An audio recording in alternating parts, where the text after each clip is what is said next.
one other one, since tomorrow it's scheduled that the House will be voting on what is known as the Waxman-Markey bill, and which is the Democrats' answer to the worst recession in decades, a national energy tax.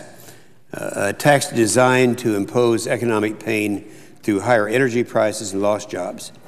Or as recent Washington Post editorial put it, I'm quoting right now, the bill contains regulations on everything from light bulb standards to the specs on hot tubs, and it will reshape America's economy in dozens of ways that many don't realize. In other words, this is going to would be, if it were to pass, the largest tax increase in the history of America. I know a little bit about this issue because I started working on this issue back in the late 90s when they were trying to get us in the United States to ratify the Kyoto Treaty, which is very similar to the proposals that we have had since that time.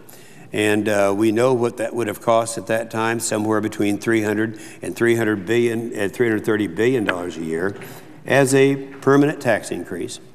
And the proposals since then, and there have been proposals on the floor of the Senate in 2003, 2005, 2007, 2008, and now this time. So I would say we in the Senate have more experience in dealing with this issue than the House does, because this is the first time they've ever had this up for consideration.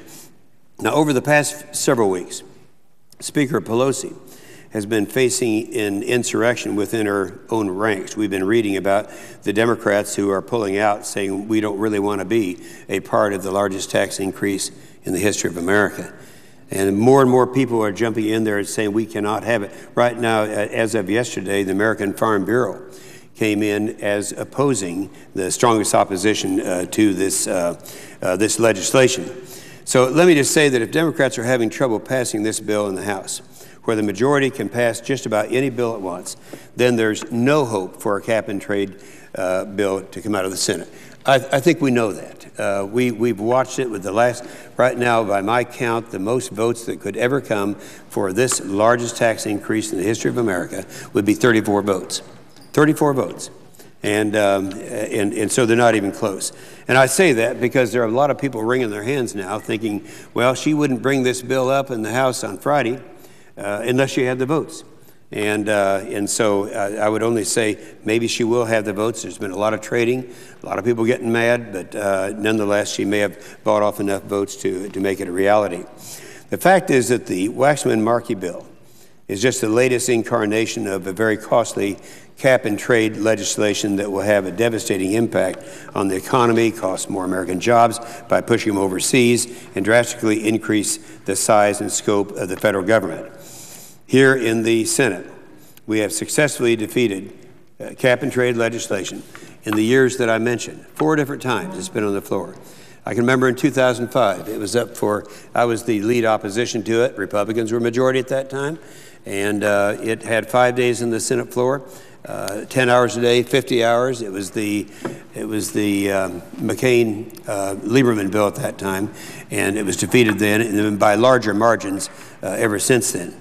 Now, just a year later, with the economy in a deep recession, it's hard to believe that many more senators would dare vote in favor of legislation that would not only increase the price of gas at the pump, but cost millions of American jobs, create a huge new bureaucracy, and raise taxes by record numbers. And it's just not going to happen. Now, I appreciate that my Democratic colleagues desperately want to pass this bill. They argue that cap-and-trade is necessary to rid the world of global warming and to demonstrate America's leadership in this noble cause. But their strategy is all economic pain and really no climate gain. This is a global issue that demands a global solution.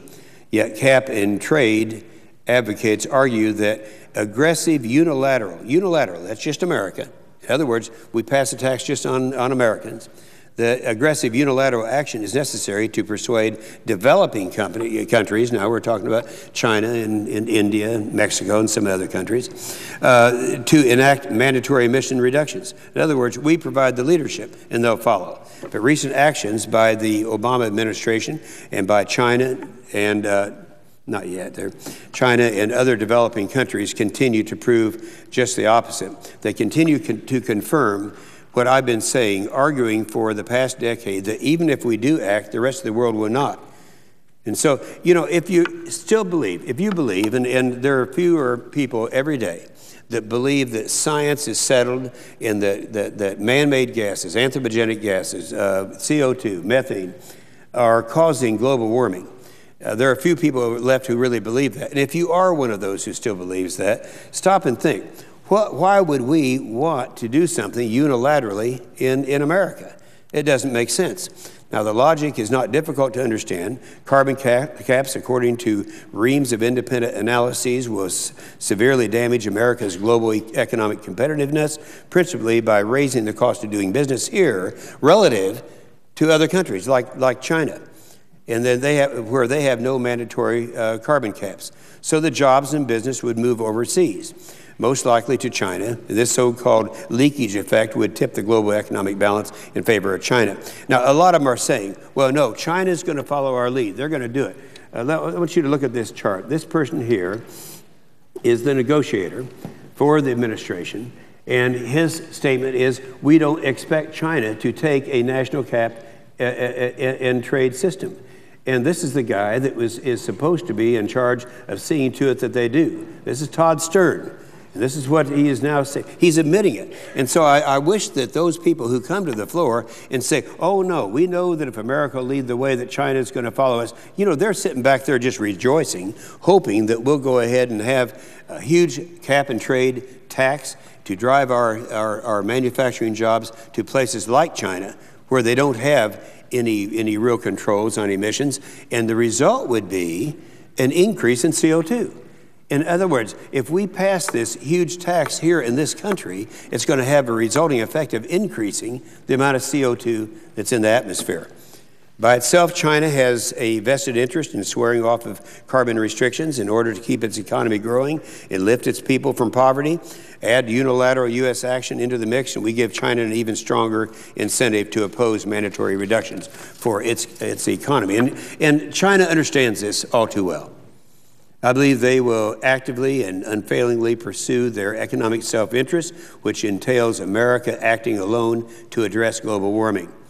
Consider that in other realms, whether on intellectual property rights or human rights, the Chinese have conspicuously failed to follow America's example. We've tried to get them to do it, and they haven't done it. All the human rights efforts that we've gone through to try to get political prisoners released and all these things, we've said to do it, we've threatened, we've asked, we've begged, and they don't do it. So why would they do this? So for China, climate change will be no exception.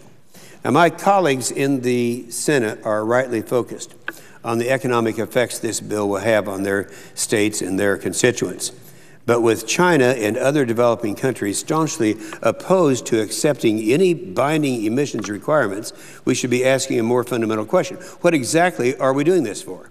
If the goal of cap and trade is to reduce global temperatures by reducing global greenhouse gas concentrations, and if China and other leading carbon emitters continue to emit at will, then how can this supposed problem be solved?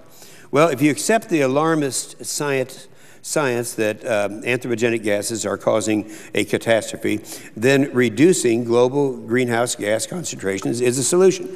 But the unilateral solution, again, that America must first act to persuade China and others to follow. Please follow us. Please pass a tax in your own country, and they're going to be following our example. But there's no evidence that that has ever happened before or that it would happen again. The only thing America gets by acting alone is a raw deal and a planet that is no better off. Now, my Democrat colleagues want to sweep this reality under the rug. They argue that cap and trade. Now, I hope everyone understands what cap and trade is. You know, I've often said, and people have said, including some of the advocates of this, that they would prefer to have a carbon tax over cap and trade. Well, if you're going to have one or the other, I would too. But the only reason they use cap and trade is to hide the fact that this is a tax, a very large tax increase. So they argue that cap and trade will not only be a leash that pulls China along, but also that it will solve our economic woes, create millions of new green jobs, and promote energy security. Now, of course, these are laudable goals, and Republicans have a simple answer to this. Let's provide incentives rather than taxes and mandates to produce clean, affordable, and reliable sources of energy. Now, I'm for all of the above. Yeah, I want to have renewables. I want nuclear. I want wind. I want solar. I want clean coal. I want natural gas. We need it all. But if you cut the red tape, encourage private investment, let all technologies compete in the marketplace. However, that's not what the Democrats are proposing in the Waxman-Markey bill. Now, I'm talking on the Senate floor about a House bill. And I'm doing it because it's scheduled to pass tomorrow, and then there will be an effort over here, and we've had experience with this legislation, and as I said before, it's not going to pass here. But it's a very significant thing. Anytime one House is proposing to pass the largest tax increase in history, you got to be concerned. Now, the fact that this bill does the exact opposite. It closes access to affordable energy, sources of energy, by trying to price certain kinds of energy out of the market. It picks winners and losers that will leave places like the Midwest and the South paying higher energy prices than to subsidize areas in the rest of the country. We have a chart, as a matter of fact, that shows how much this would raise in the way of taxes in Middle America as opposed to the East Coast and the West Coast. And it creates more bureaucracy that will only increase the costs that consumers bear and add more layers of regulation on small business. Now, we have to ask, why then do my colleagues believe that creating a national energy tax is necessary? It's all rooted in fabricated global warming science. In fact, just last week, the administration produced yet another alarmist report on global warming, which, of course, is nothing new. It takes the worst possible predictions of the United Nations Intergovernmental Panel on Climate Change. Their fourth assessment report is what it's called. By the way, these assessment reports are not reports by scientists. They're reports by political people, policy people.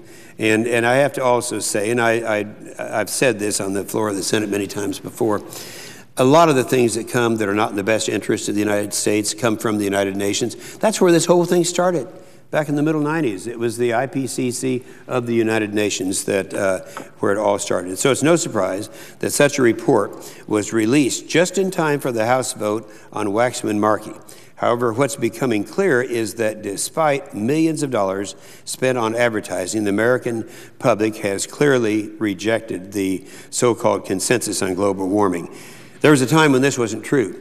And I can remember back between the years of 1998 and 2005 when I would be standing on the Senate floor and talking about the science that rejects this notion. And since that time, hundreds and hundreds of scientists who were on the other side of this issue have come over to the skeptic side saying, well, wait a minute, this isn't really true. I can name names. Claude Allegra was perhaps considered by some people the top scientist in all of France.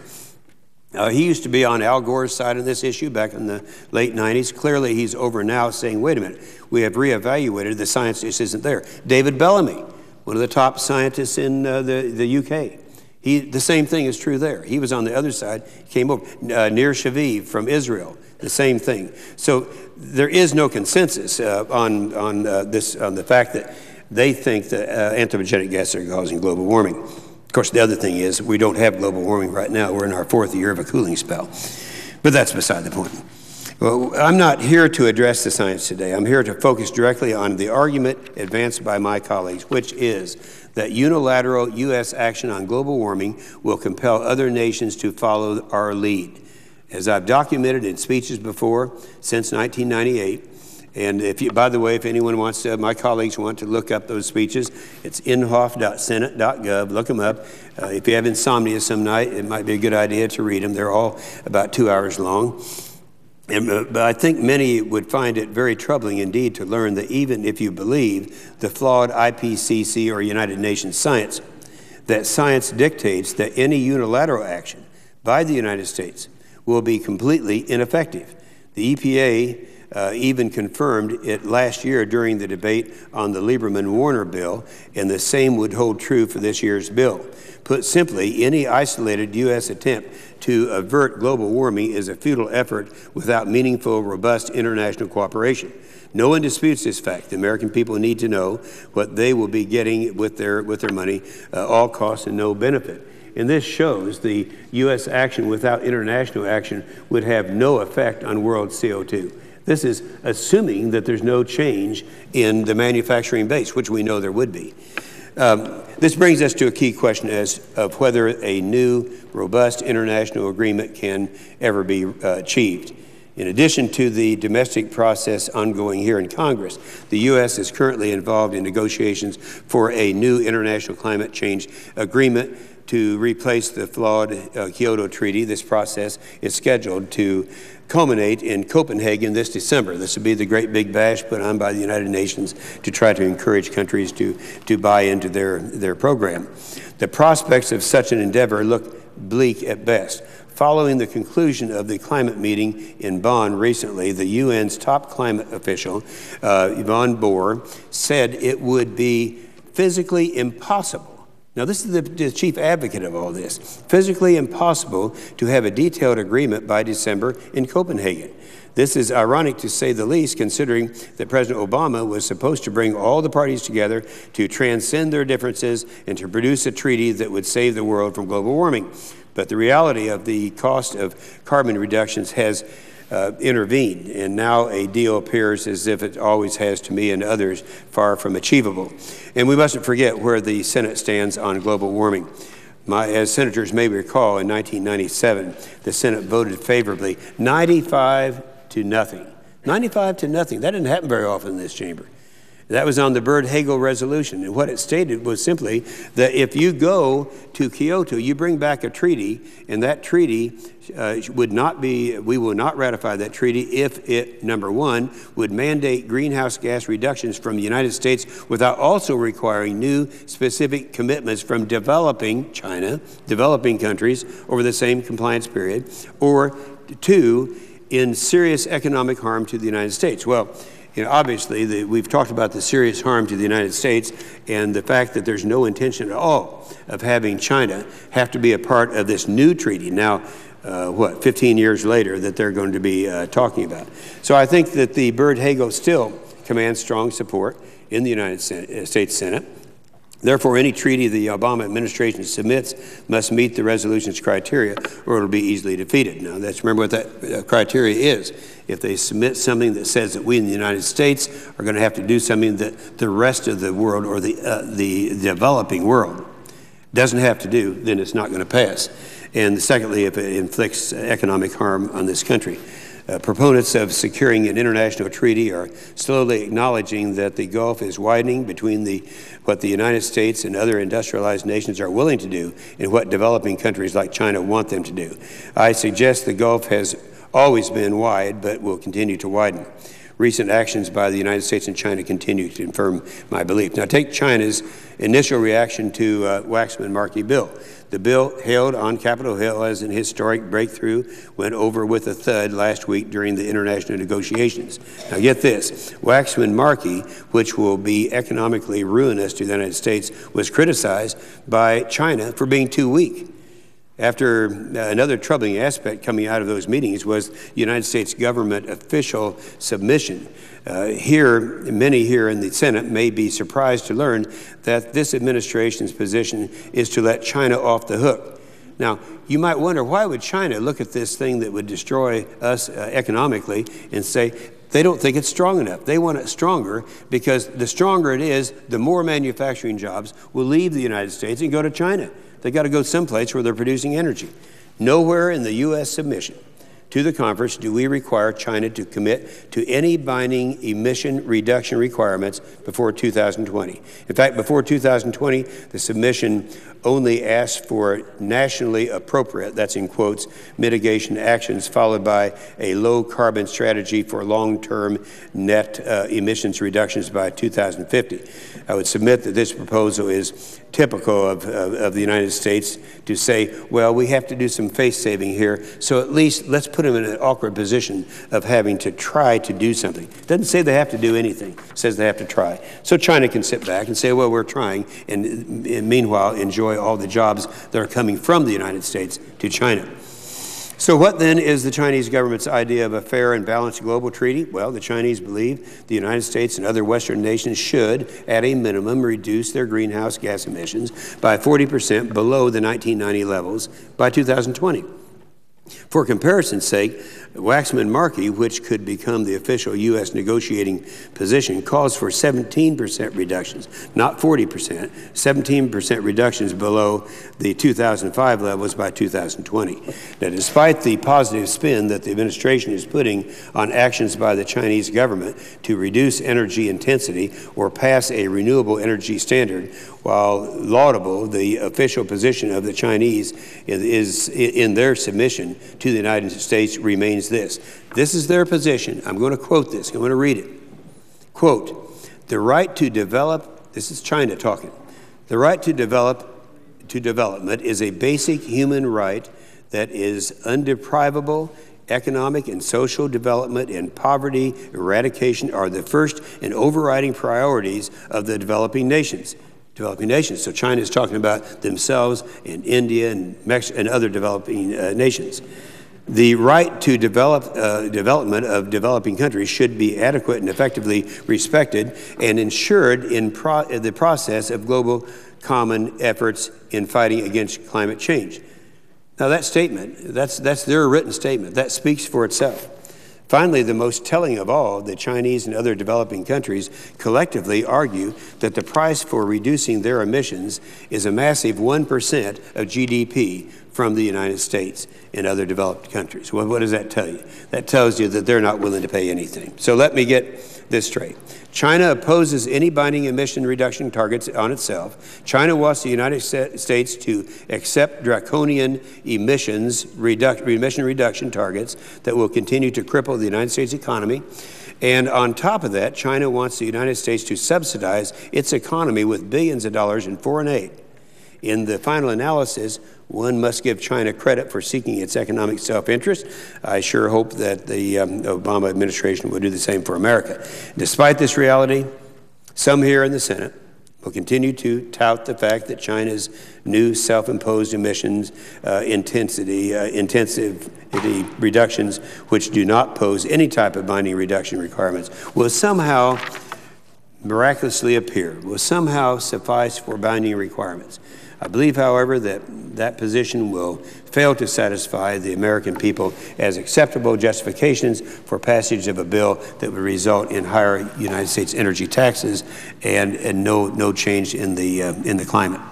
So I don't blame. If I were in China, I'd be trying to do the same thing, Mr. President. I'd be over there saying, we want the United States to increase their energy taxes. We want a cap and trade bill, an aggressive one that's going to impose a tax. Now it's expected to be, MIT had some figures far above the $350 billion a year. That's not a one-shot deal. I stood here on the Senate floor objecting last October when we were voting on a $700 billion bailout. And I can't believe, some of our Republicans, along with all the Democrats, virtually most of them anyway, voted for this thing. And I talked about how much $700 billion is. And if you do your math and take all the families that file tax returns, it comes out $5,000 a family. Now, at least that's a one-shot deal. What we're talking about here is a tax of somewhere around $350 billion every year on the American people. And the bottom line is, China wants no restrictions for theirs. They want the highest reductions for the United States, and they want foreign aid on top of that. So for these reasons, Mr. President, I have very little doubt. Oh, I want to mention one other thing that just came up today. This is in today's Chicago Tribune. I read this because the Chicago Tribune has editorialized in favor of the notion that anthropogenic gases cause global warming. But they came up, and I don't very often cite the Chicago Tribune, but I will in this case. I'm going to read this. The editorial says, Democratic leaders need to slow down. This proposed legislation would affect every American individual and company for generations. There's a huge amount of money at stake, $845 billion for the federal government in the first 10 years, untold thousands of jobs created or lost. This requires careful study, not a Springfield-style, here's the bill, let's vote rush job. The bill's sponsors are still trying to resolve questions over whether and how to impose sanctions on countries that do not limit emissions. That's crucial. That's exactly what we've been saying. Even the Chicago Tribune agrees with that. That's crucial. Those foreign countries would enjoy a cost advantage in manufacturing if their industries were free to pollute, while American industries picked up the tab for controlling emissions. The Democrats need to delay a vote, otherwise the House members should vote no. Well, that came out today, the Chicago Tribune. And even the Chicago Tribune says there shouldn't be a vote. But there's going to be a vote tomorrow. And I can't imagine that Speaker Pelosi would bring this up for a vote unless she had the votes. And what's the motivation of this? Knowing full well that it will not pass the Senate, will not become law, but there's something that they can take. I mentioned Copenhagen a minute ago. The big meeting in Copenhagen, the United Nations, all these people saying America should pass these tax increases. They have to take something up there that'll make it look like America is going to be taking some kind of a leadership role. Well, they're not going to do it. So if they take the bill that's passed out of the House, perhaps, and I expect that one would be passed out of the Senate committee, because that committee would pass about anything, and they'll take that to Copenhagen. Everyone will rejoice up there and come back only to find out that we're not going to join in. And I'm sure that there's going to be some type of a treaty that is given to the United States Senate to ratify. And we'll all have to remember what happened in 1997. We voted 95-0 against ratifying any treaty that is either harmful to us economically or is not going to impose the same hardship and taxes on developing countries like China as it does on the United States. Mr. President, I yield the floor. Suggest the absence of a quorum. The clerk will call the roll. Mr. Akaka.